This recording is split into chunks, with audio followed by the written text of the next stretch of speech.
Aš esu Jonas ir mes pradėjome. Kai praėjo 3 dienas jau, kaip esu Egipte, gal ir 2, bet galim sakyti, kad 3. Nes pirmą dieną aš važiavau į aeroportą, sėdau lėktuvą, važiavau į Egiptą ir važiavom į recepcioną ir kažkokią 2 valandą mes jau gavom. O ką darėm per tus valandus, tai buvom va šitam baseine.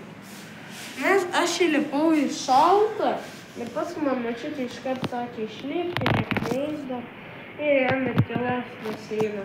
Bet mes nežinojom, kad ten tylos baseina. Ir tada mes ten tūkstamenus pasiėmėm atsigert ir praėjo tą dieną. Ir važiavom į tą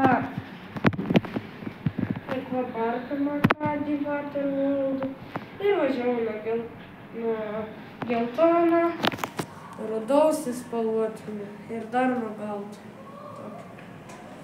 Antrą dieną aš atsikėliau šiaurį blogą.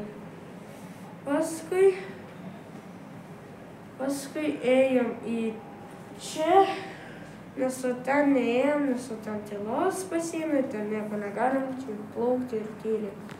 Čia mes ėjom biškelį šaltą su broliu, čia ėjom karštą daugiausiai. Ir paskui važiavom iš naujo į tą akvaparką ir važiavom per geltoną ir pačią aukščiausią geltoną, oranžinę ir to juodo.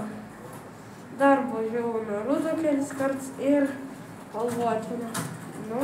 Ir viskas. Ate.